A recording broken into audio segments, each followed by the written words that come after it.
Chers amis, bonjour à tous et à toutes. Bienvenue à notre halte spirituelle. En ce 28e dimanche du temps ordinaire, nous sommes le 10 octobre 2021. Installez-vous bien, c'est parti pour une nouvelle édition de notre halte spirituelle pour nous porter aux côtés de l'évangile de Marc au chapitre 10. Installez-vous bien. Bien-aimés du Seigneur, Jésus regarde le jeune homme riche et il aimait, nous dit l'évangéliste. Dans d'autres versions, il n'est pas précisé cet amour, mais ce regard de tendresse de Jésus est comparable au regard d'un enseignant ou d'un parent devant un élève, un enfant qui ne se contente pas de faire minimalement des efforts pour passer la note, mais qui veut connaître, qui est marqué par la curiosité et aller encore plus en profondeur. C'est ce regard-là. Peut-être Jésus peut nous regarder ainsi et nous aimer. Et après cela, il va inviter le jeune homme riche à 3 mouvements. Partir, vendre tout ce qu'il a, le distribuer aux pauvres, avant de venir. Mais alors, il s'en alla tout triste. Maintenant, aujourd'hui, Jésus peut-il nous demander de vendre littéralement tout ce que nous avons? Eh bien oui, au regard des saints comme François d'Assise ou Mère Teresa, et même parmi nous, peut-être ici présents ou parmi nos connaissances, des personnes qui ont un certain détachement vis-à-vis des biens matériels, une autre conception, une autre perception, une autre attitude. Et pour le plus grand nombre d'entre nous, c'est une demande beaucoup plus spirituelle.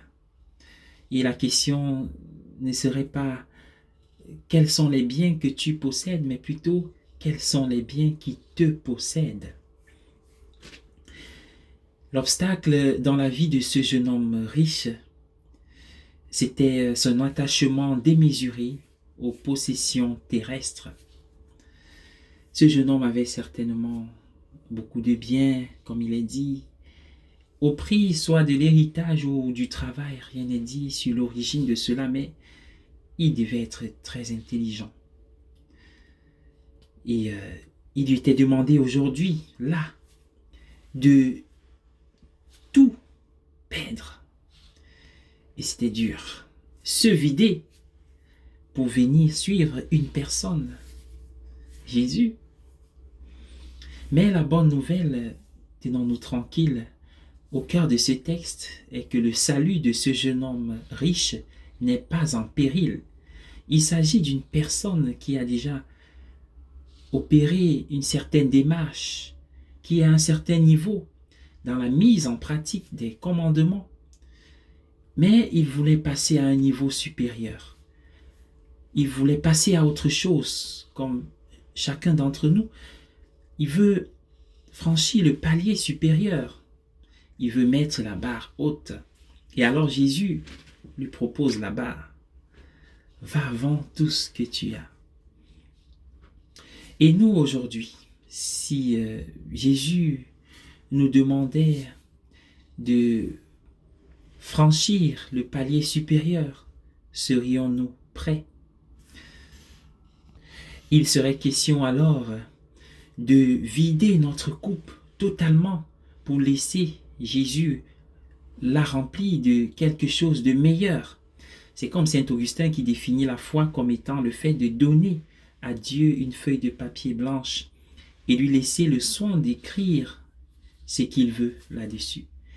Un peu comme nous disons dans le Notre Père, que ta volonté soit faite. Mais combien de fois ne résistons-nous pas à l'accomplissement de la volonté de Dieu dans nos vies? Tout vider pour laisser à Dieu faire tout.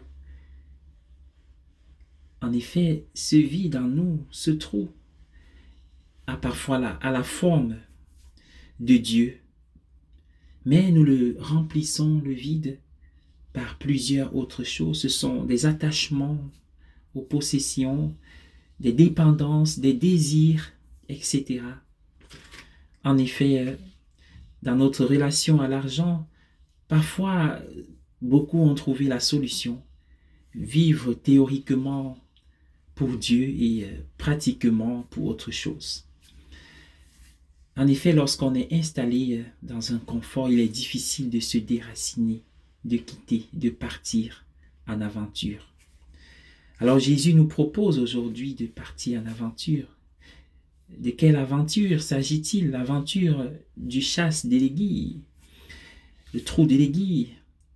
Car finalement, c'est une aventure qui est proposée à nous tous de manière personnelle, qui est proposée aujourd'hui au clergé, à l'Église tout entière, à l'humanité.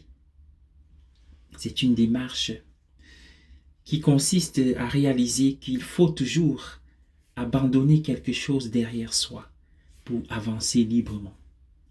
Que l'Esprit Saint nous donne ce courage et que Dieu vous bénisse tous. Bon dimanche à tous et bonne semaine à chacun.